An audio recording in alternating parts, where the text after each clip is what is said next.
اس کے ارد گرد جھینگروں کی آوازیں گونج رہی تھیں اور وہ گردن کمر تک اپنی پشت پر درخت کے تننے کی وجہ سے آنے والی رگڑ اور خراشوں کو بخوبی محسوس کر سکتا تھا۔ درخت کی دوسری طرف اس کے ہاتھ کی کلائیوں میں موجود ڈوری اب تک اس کی گوشت میں اتری ہوئی تھی۔ وہ ہاتھوں کو مزید حرکت دینے کے قابل نہیں رہا تھا، وہ کلائیوں سے اٹھتی ٹھیس برداشت نہیں کر پا رہا تھا۔ اس کے منہ کے اندر موجود ٹشو اب گل چکے تھے اور ان کے گلنے کی وجہ سے وہ منہ میں لگام کی طرح کسی ہوئی پٹی کو حرکت دینے لگا تھا، مگر وہ گلے سے آواز نکالنے میں اب بھی بری طرح ناکام تھا، کیونکہ وہ ان گلے ہوئے ٹشو کو نہ نگل سکتا تھا نہ اگل سکتا تھا۔ وہ اتنے زیادہ تھے کہ وہ انہیں چیونگ گم کی طرح چبانے میں ناکام تھا۔ اس کے جسم پہ کپ کپی طاری ہو رہی تھی۔ وہ صبح تک کسی حالت میں وہاں یقیناً ٹھٹھر کر مر جاتا اگر خوف یا کسی زہریلے کیڑے کے کاٹنے سے نہ مرا تو۔ اس کے جسم پہ اب چھوٹے چھوٹے کیڑے رینگ رہے تھے اور بار بار وہ اسے کاٹ رہے تھے۔ وہ اپنی برہنہ ٹانگوں سے چلنے اور کاٹنے والے کیڑوں کو جھٹک رہا تھا، مگر باقی جسم پر رینگنے والے کیڑوں کو جھٹکنے میں ناکام رہا، اور وہ نہ جانتا تھا کہ ان چھوٹے کیڑوں کے بعد اور اسے کن کیڑوں کا سامنا کرنا پڑے گا، اور اگر وہاں بچھو اور سانپ ہوتے تو۔ وقت گزرنے کے ساتھ ساتھ اس کی مزید حالت خراب ہو رہی تھی۔ آخر یہ سب میرے ساتھ کیوں ہوا ہے؟ آخر میں نے کیا کیا ہے؟ وہ بے چارگی سے سوچنے میں مصروف تھا۔ اور میں یہاں مر گیا تو میری لاش تک دوبارہ کسی کو نہیں ملے گی، کیڑے مکوڑے اور جانور مجھے کھا جائیں گے۔ اس کی حالت غیر ہونے لگی، ایک عجیب طرح کے خوف نے اسے اپنی گرفت میں لے لیا۔ تو کیا میں اس طرح مروں گا یہاں اس حالت میں، بے لباس، بے نشان؟ گھر والوں کو پتہ تک نہیں ہوگا میرے بارے میں؟ کیا میرا انجام یہ ہونا ہے؟ اس کے دل کی دھڑکن رکنے لگی۔ اسے اپنی موت سے یکدم خوف آیا، اتنا خوف کہ اسے سانس لینا مشکل لگنے لگا۔ اسے یوں لگا جیسے موت اس کے سامنے، اس سے چند قدم کے فاصلے پہ کھڑی ہو، اس کے انتظار میں، یہ دیکھنے کے لیے کہ وہ کس طرح سسک کر مرتا ہے۔ وہ درد کی پرواہ کیے بغیر ایک بار پھر اپنی کلائیوں کی ڈوری کو توڑنے یا ڈھیلی کرنے کی کوشش کرنے لگا اور اس کے بازو شل ہونے لگے۔ 15 منٹ بعد اس نے ایک بار پھر اپنی جدوجہد چھوڑ دی اور اس وقت اسے احساس ہوا کہ اس کے منہ کی پٹی ڈھیلی ہو گئی تھی۔ وہ گردن کو ہلاتے ہوئے اسے منہ سے نکال سکتا تھا۔ اس کے بعد اس نے ٹشو نکال دیے تھے۔ اگلے کئی منٹ وہ گہرے سانس لیتا رہا، پھر وہ بلند آواز میں اپنی مدد کے لیے آوازیں دینے لگا، اتنی بلند آواز میں جتنی وہ کوشش کر سکتا تھا۔ اس کا اندازہ بالکل ہذیانی تھا۔ آدھے گھنٹے تک مسلسل آوازیں دیتے رہنے کے بعد اس کی ہمت اور غلط دونوں جواب دے گئے۔ اس کا سانس پھول رہا تھا، وہ جیسے یوں وہ کئی میل دوڑتا رہا ہو، مگر اب بھی کوئی اس کی مدد کے لیے نہیں آیا۔ کلائی کے زخم اب اس کے لیے ناقابل برداشت ہو رہے تھے اور کیڑے اب اس کے چہرے اور گردن پہ بھی کاٹ رہے تھے۔ وہ نہیں جانتا تھا ایک دم اسے کیا ہوا، بس وہ بلند آواز میں بچوں کی طرح پھوٹ پھوٹ کر رونے لگا۔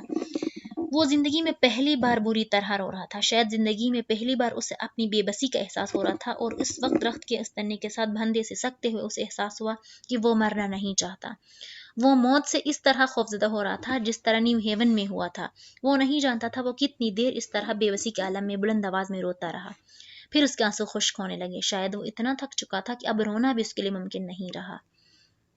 نڈھال سا ہو کر اس نے درخت کے تنے سے سر ٹکائے ہوئے آنکھیں بند کر لی۔